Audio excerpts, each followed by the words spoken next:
Hello and welcome to the latest edition of Google Firestarters. I'm Neil Perkin, the curator of Firestarters and also the founder of consultancy business Only Dead Fish. So for the uninitiated, if you are new here, Firestarters is a series of conversations with the interested and interesting of the advertising and marketing community, focusing really on the areas of challenge and opportunity. And this series of conversations builds really off the back of a whole series of almost 60 live events that we ran over 10 years at Google. And so we always structure the conversation around five central questions. So the first question is, what's the best thing you've learned in your career? And then we'll talk about biggest mistakes that you've made in your career. And then it's around insights, around how the industry is changing, predictions for the future. And then our final catch-all question, which is about what question do you wish that I'd ask you and what is your answer to it? And so today's guest on today's edition is both interested and interesting. I'm delighted to welcome Trevor Robinson, OBE, who is the creative director and founder of Quiet Storm and also the founder of Create Not Hate. So Trevor, would you care to introduce yourself? Yes, I think you said it all already, but yeah, I'm Trevor Robinson, but I run Quiet Storm and I run not-for-profit, a company called Create Not Hate, which I started over 13 years ago. Fantastic. So Trevor, if it's all right with you, I'm just going to get straight into our first question, if that's all right. And I'm going to ask you what the best thing is that you've learned in your career to date. Obviously, you've had a long career at Quiet Storm, but prior to that, you were at HHCL, weren't you? So yeah. Just really interested to know what you've learned and what the best thing is that you've learned in that career. Well, I think in terms of self-fulfillment, I'll answer that rather than a career type thing, because it's two very different questions when it comes to career. But self-fulfillment, working on projects that truly gives you a reason to jump out of bed and be excited about, and working with people that you admire and have skills that you don't have. And I think that's the key thing that I've really learned from the industry, because it's a very rewarding industry. And then, like, I originally wanted to be an artist, and I realized very quickly that that doesn't suit my personality, because you're isolated by yourself for long pieces of time where you're trying to create things, you're not interacting with people, then you unleash your pieces of work to the general public, and it's really stifling for somebody like me. And what I love is the interaction from being in a creative team when you're coming up with an idea, to being a great creative team with strategists and, you know, account people, clients, where you can get a real buzz and a real excitement about making an idea come to life. So that, for me, and especially being a creative that is also lucky enough to be able to produce and direct my own work, and all my teams at Quiet Storm, has got that makeup here. They come up with the ideas and they'll make the ideas. And I think that's incredibly rewarding. So basically finding out what you love doing and then doing it. Brilliant. I mean, there's lots to dive into there, but if I may just ask a bit more about that kind of idea of just interacting with a creative team, just talk me through the kind of creative process there of how that interacting with other people and working as a team helps to kind of come up with the best ideas and just implement the best ideas. Well, I go way back to when me and myself and Al Young, we came up with the the Tango campaign, and we started off with just me and him in an office and brainstorming, but most of the times laughing and saying really at times quite obscene stuff and stuff that we know would never ever get on air. But we were pushing ourselves and we were bouncing off ourselves to the point that we were in tears, laughing about one of the ideas that we decided to share with our creative directors. And funny enough, they found it just as funny as us, and didn't mind. At the time, it was very different world in advertising, and we showed it to our client, and his brief to us was basically, make me famous. I want everybody to know my name, and I want Coca-Cola to be frightened about what a little company like Brickvic Tango was doing. So we shared it with him and he gave us the go ahead. So for me, it starts obviously with, you know, talking to strategists, talking to the account guys about who the client is and what the brief is, and then me and Al would huddle and came up with an idea, and then we'd share it with our creative directors and share it with our team. Now I'm the creative director and I'm working with people like Haribo, and that creative process, I've got a tighter connection to my client. And even though sometimes I have to do some which is handy that we're a production company as well. I have to do test films to prove the idea is going to work. Like when we, believe it or not, when we originally came up with the Haribo idea with the kids' voices, my client was a bit nervous that one, we didn't feature any kids in it. We used their imagination, used their voices, but we didn't feature any kids. And he just said quite frankly, I'm not sure if it's funny or not. So we were able to, and I was working with a very talented director, writer called Mary Sue, and I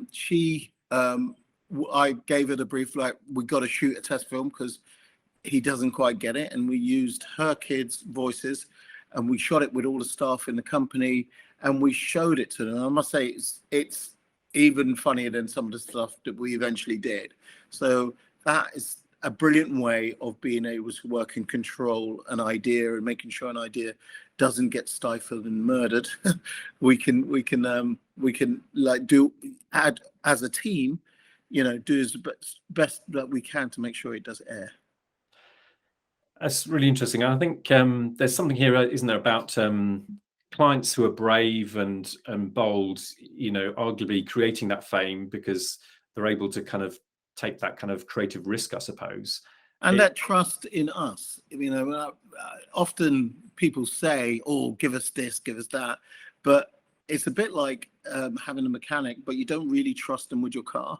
And invariably, I think a lot of clients feel some ways that they can fix the car themselves. So I think you needed to develop, and I've been working alongside Herwig, who's our Haribo client, for probably about 13 years, even before Haribo. So he's got a real trust of us, that he knows that we will statistically deliver, but we will emotionally deliver with the outside world. And that's what's happened with that campaign. And I think sometimes you get a client that gets that, you hit the ground running, and sometimes it doesn't happen at all. But it is like the original conversation I said, it's the people that you make, the relationships that you develop is something that I realize so important in terms of landing a great idea. And it was really interesting the way you were talking there about how you shot the test film and you used that to kind of really land what the idea was. Yeah. I mean, do you think, are there any other kind of thoughts you got on how to sell in those kind of brave and bold ideas? I must admit, there's one of my frustrations to myself, because I'm not a slick salesman by any stretch of the imagination. And I do sometimes suffer from some creatives have this as well, where you have it in your head, but you can't understand why nobody else sees it. And like often that I work with Rania, my wife, but also the real driving force behind Quiet Storm. And she often says to me, you've got to bear in mind that not everybody sees the world the way you do. So through the years, I've developed these techniques where you show a film or you show a promo, you use other things that they can kind of go, oh, I get it. I think the danger of that, they fall in love with what you've shown them, and it's not like that. It's like because it's very awkward, because it's an idea is like reading a book, and in your own imagination straight away you've got your viewpoint on it. And if you don't have that kind of imagination, and I've done it myself when I've heard, I remember years ago I heard the Blackcurrant Tango idea, and Jim Bolton came into our office with me and Al and was bursting with enthusiasm with that idea. And I heard it, and Al was really excited about it. And he left the room, and I said, that sounds crap. And he turned around, Al goes, no, it's a brilliant idea. It's an absolutely amazing idea. And it's not until I saw the final Blackcurrant Tango ad on air that I went, oh my God, that's a stunning idea. So I think just because you've got a creative brain doesn't necessarily mean you know a good idea when you see it. So I spent a lot of time. Some of the things is more maneuvering people verbally and psychologically, really. Some of the things are physical techniques that you use, like I've mentioned already, where you show stimulus that will help them visualize the overall idea itself. But it's a tricky thing, and many a good idea I've been stunned. We look at each other, and even now, and talk about an idea in the past, and how the hell did we not get that on air? So it's kind of like it's a tricky little tightrope that you walk when you're trying to sell ideas. And perhaps if I can just ask you, we were talking about brave clients and bold creative and so on. Do you think the industry is creatively brave enough at the moment?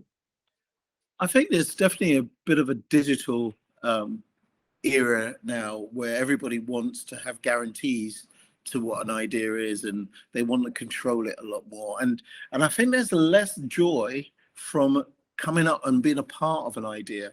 A lot of people are talking about the past, maybe my generation, people that I'm meeting, but yeah, I think there's a different kind of hunger now, and people don't want to lose their jobs. It's very uncertain times. There's a kind of people want to be a part of it.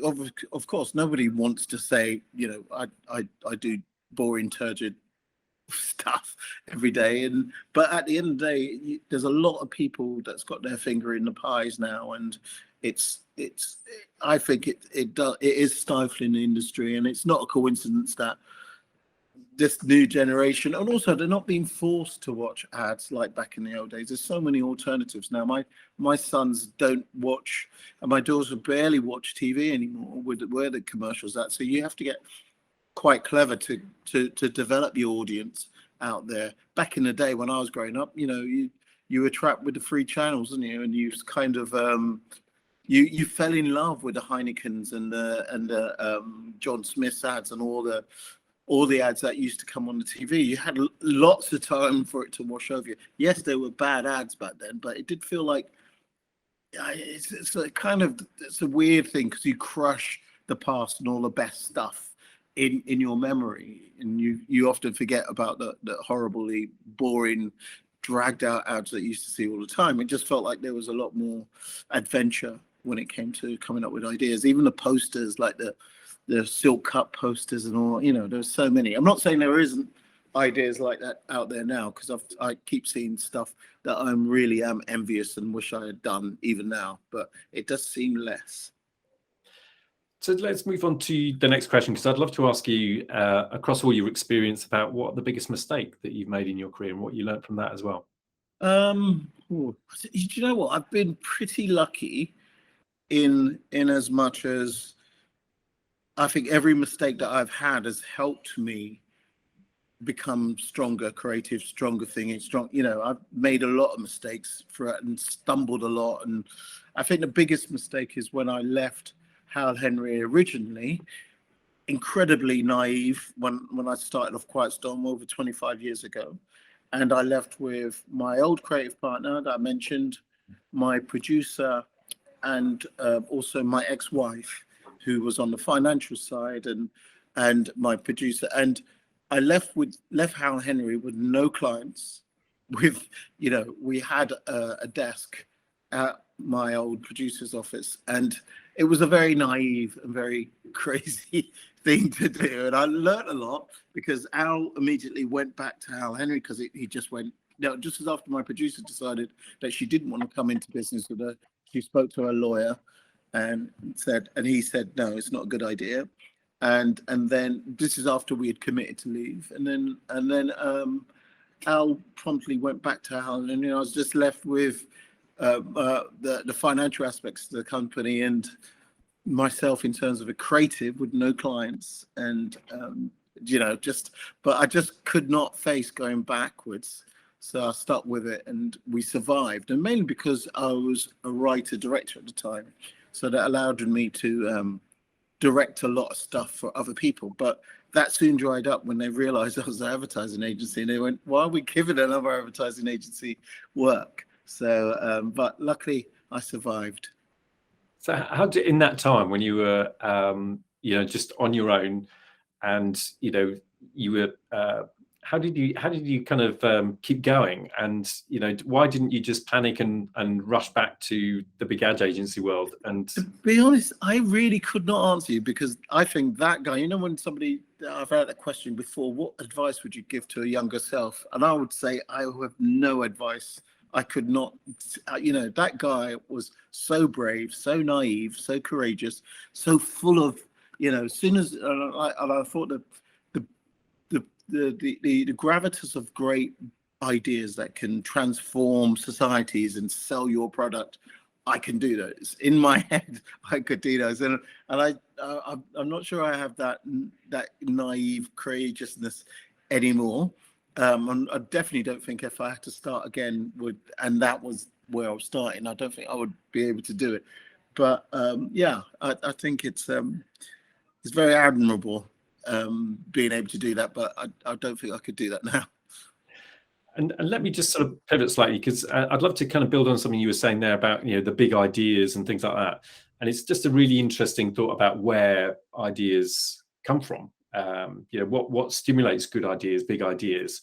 And as a creative, what do you think are the kind of key inputs, perspectives, things that you can do to help you come up with really creative ideas? I think the way I look at it, every brief is an amazing opportunity. The fact that somebody's paying me to make my ideas come to life, fruition through their product, is such a brilliant opportunity. I just find that till this day, I kick myself and just kind of like, wow, you are such a lucky person. It's like having your sketches come to, and then people make it for you. So I really don't take that for granted. So when we get a brief, when I get a big idea, and my main opportunity, I don't know what other people think, but I always think this is an opportunity that can really get people excited out there. This is amazing. It's not just selling a product for me. It's about, you can entertain people, you can change people's points of view. Like when we did Create Not Hate, and the brief was, how would you stop racism? It's a massive brief and a massive tall audience to sit there with young kids and them firing off ideas that you kind of go, wow, that not saying that I would have ever came to that conclusion myself, So it's kind of like, it's such a brilliant opportunity when you're in a creative field. And I think you just have to kind of be quite ambitious with what you want to do. It's not just about answering a brief. It's not just about making your creative directors happy. It's about doing work that you kind of going to be proud of. And like one of my best things is like when my brother, who's like one of my highest kind of, he's always come, swaggering up to me going, have you seen the latest commercial? When he will know that I've not done it, or latest ideas, and he goes, did you do that? And I go, no. So sometimes when I do things where, and he can't, like the one with the Create Not Hate, he was telling me about this idea and he was telling me I should watch it. And I was like, we did that. And then you could see his face. And I think that's kind of, for me, more than I would say people in the industry, or even you probably see lots of fancy awards behind me, but I don't, that's not really why I do it. I really like to be involved with something that people do enjoy and do like. So that's me. Great. And I mean, we have a lot of planners and strategists in the audience for Firestarters. So I'd love to ask you as a creative about how creatives can best work with strategists, in ways that can arrive at the best ideas. Well, this is one of the reasons I wanted to start my own agency, because it's not only I wanted to write and direct my own work, I wanted to work differently with clients, because it was a bit too late when we would be given the brief. Like in the old days, you would, the planner would come down like Moses with the brief, chisels into stone and kind of unleashed on the creative department, and disappear again. You wouldn't have another conversation. That was it. You just did that.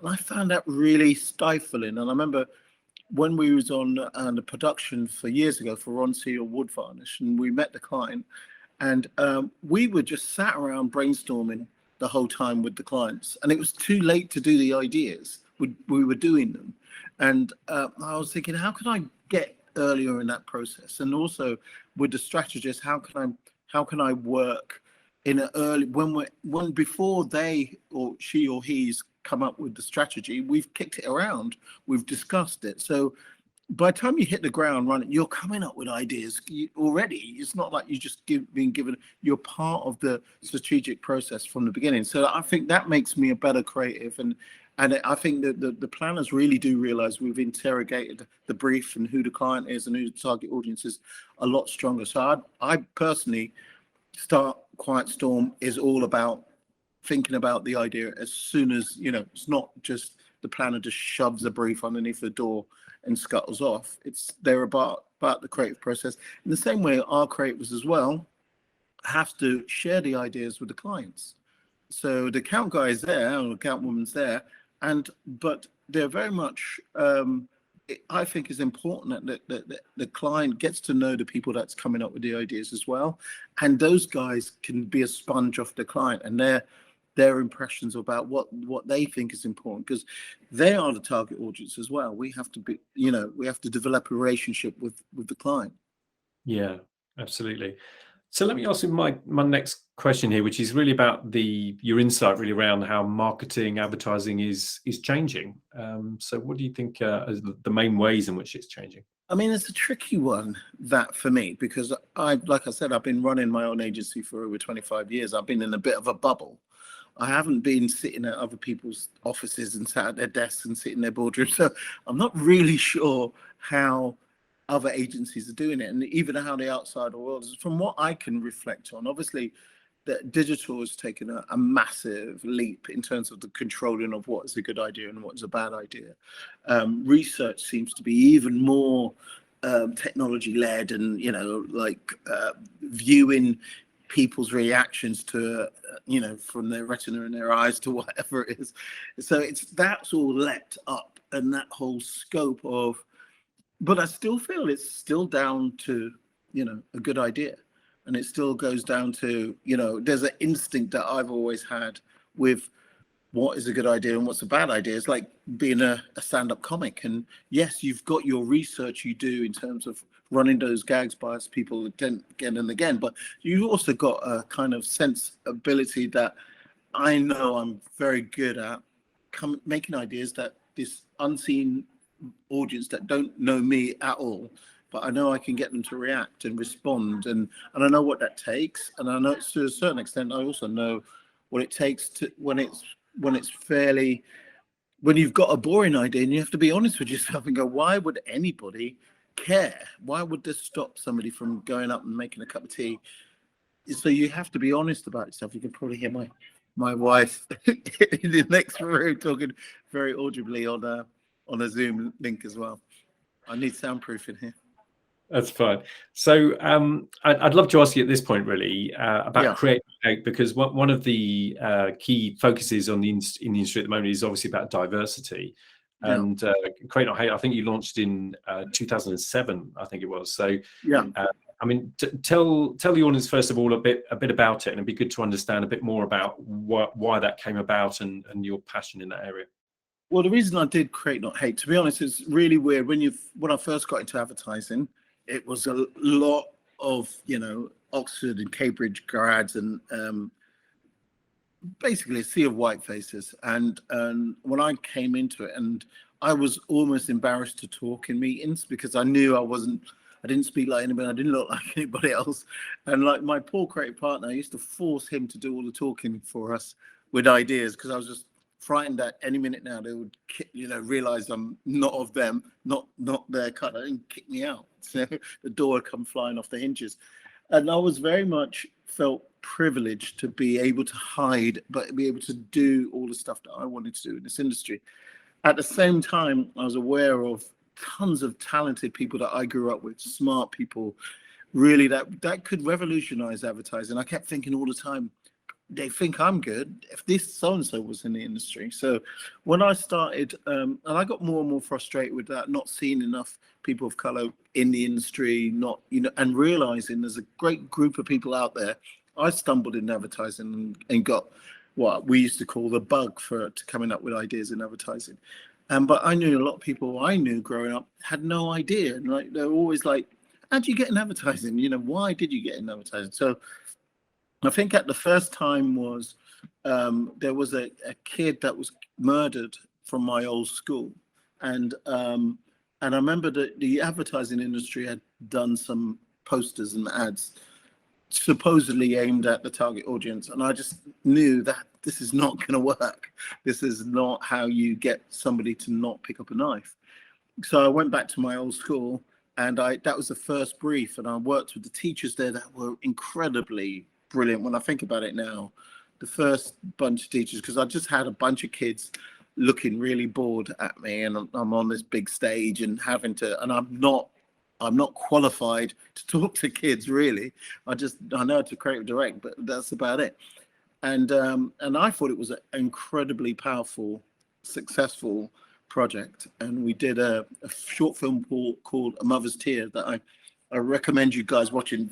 Emotionally heavy, but it's worth a watch. But also, we got a lot of. It wasn't just about making one key piece of work, which, to be honest, I was naive then. I paid for everything myself, and it was quite an expensive exercise in the end, because you had to shoot it and make the film. But we also did posters. We did a lot of stuff around it. I tried to get as many people excited about my industry as possible. But it wasn't sustainable when I first did it. It was just wasn't smart enough to get help, basically. And this time around, this was after George Floyd was murdered. I was very angry, like most people, and I just wanted to do something positive. And one of the things that felt there was a huge void in the industry still, and I thought let's revitalize it alongside Ran. But having Ran with me who's been a lot more clever at going, right, we need partners, we need to have tutors from the industry so they can get a taster of it and they can see firsthand the talented kids that we've got in our midst and that we're working with. And we spiraled off, and we did. First one was on racism, and like I mentioned earlier, and one of the guys that came up with it, Emmanuel, he now works with us here. But there's a lot of spin-offs that's happened from it. I've had a lot of friends in the industry going, right, send some of the kids over to us, and and we're working with John Lewis right now on a big project, 2 big projects actually, and we've done stuff with mental health, where we did a fantastic campaign on Instagram, on TikTok. So it's kind of escalated a lot stronger, a lot better this time, and it still hasn't ended yet. We've got one big secret one that I can't talk about. If that lands, I'll be so excited, because it means a lot of scope and in a field that I'm obviously very passionate about. Amazing. And I think I read actually in one of the interviews that you'd done previously, there was a couple of quotes which I think actually are quite telling about what you think the industry is lacking, because I think you said in one interview I read about how the industry doesn't realize what it's lacking. It's only once you get a sense of what else is out there do you feel the loss. And you said that if you're only drawing from one source, it's not good for diversity of thought. So, I mean, your point earlier about the industry perhaps lacking that diversity of thought, do you think that's... I do think that, and I don't think it's anybody's fault. It's like when people look for their protege, they don't look for the little black kid with locks sat in the reception. They look for somebody that's very much like themselves. And I think that's the problem with the industry. They're not looking at that woman over there, that, and if you're starting off with quite a lot of middle-aged white guys, to be honest, you tend to be looking for that similar source, and they're not going in, they're not taking themselves outside their comfort zone and having to communicate with people that they maybe don't get, they don't understand. But the fact is, society is made up of those people, and yet they don't seem to understand that they need to get those people on the inside and their inspirations. I'm sat in these groups and they're saying things to me that I feel like they're talking another language, and they're all laughing at me because I don't know. I'm like, all right, granddad, you have no idea what we're talking about here. They've got there's a massive void between the industry and in a bubble, and that happened with Brexit. You could see the advertising industry and us in this world, we're not necessarily connected to the outside world.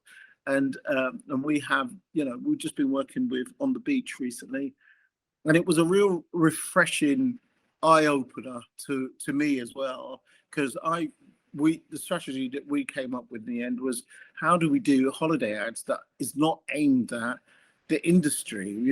Somebody strolling on an empty beach, reading poetry and sat in a hammock.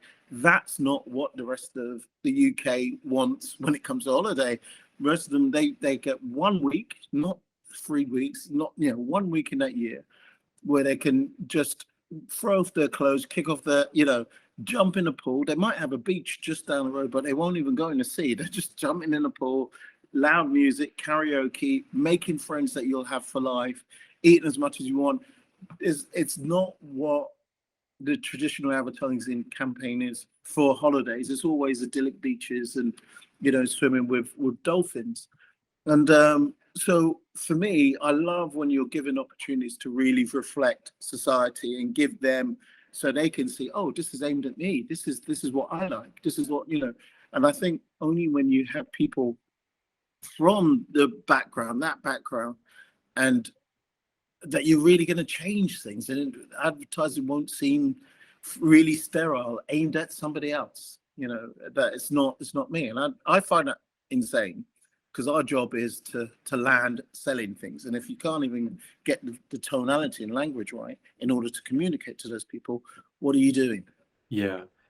And so what do you think if you were running, say you're running like every agency across town, and what would you change? What would be the things that you would really change tomorrow? I would really look at all the colleges, and like I remember when I went to college, I remember this is one feeling like I shouldn't be there. So what I used to do, this is a confession, I used to bunk around to all the other colleges. Like, this is not the first year, but afterwards, I used to sneak into St. Martin's, sneak into LCP, Chelsea College of Art, which I used to go to, and all the big agencies, big colleges, to kind of gauge how good is everybody else and what are they learning and what's that kind of thing. And I think I've always felt that's what's lacking in advertising. It's not, like I said earlier, it's not putting itself out there, really gauging, and how do we get, let's talk to school leavers. Let's not just go to all the big colleges that are churning out little miniature D&AD winners, that, like, let's get people earlier. Let's get the ones that are going off to fashion and ones that are going off to these other industries, because they just don't see what's exciting about advertising.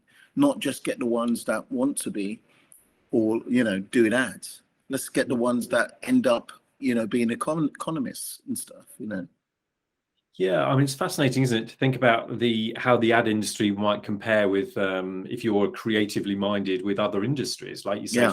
fashion and design, maybe, or if you're thinking about maybe even tech businesses and so on. And do you think it's not an obvious route anymore? Do you think it's less obvious than it once was? Well, it's definitely not obvious at all for people from my background. It's not even a part of it. They're just like, they are being encouraging to go off and do proper jobs like doctors and stuff like that, and so they're not seeing the what a joyful industry it could be, and like a creatively fulfilling and rewarding industry that it is, because you're getting to come up with ideas day in, day out. It's such a fun way. It's like going back to school, but without it's such an exciting industry once it's there. And I think the industry needs, as a whole, to try and be less pompous and think, oh, they're all going to come to us. And because I just think they, like I said earlier, the article that you said is like, you're just drawing from a very small well, as opposed to the sea that's out there of talent and potential talent. Some people that wouldn't even think about coming into advertising, and they're just not. Yeah. And I think they need to think differently about that. If they truly want to be relevant and not be a thing that's a dying ocean liner. Absolutely. And so let me ask my penultimate question, if I may, which is really about the future. It's about your prediction for the future of marketing or advertising. I mean, do you have a prediction really for where you think things are heading? Well, I really don't. I can't answer that. I think that would be just another one that I thought would be a bit pompous for me to be able to go, I know the future of advertising and it's going to be this. I mean, I can only look at it in terms of us to being relevant and nimble, and being able to take on new ways of thinking when it comes to creating ideas and being involved with the creative process. That's what we're trying to do all the time. We're forever challenging ourselves. We're forever trying to not be stale, and we're forever trying to put ourselves in, what does the client want from us? What do they need from us that we're not doing already? And I think that's all you can do, really, or it's all I can do. I'm sure there's somebody out there as well. It's going to be this, and it's going to be the new digital age and whatever. I could not say that. I'd just say that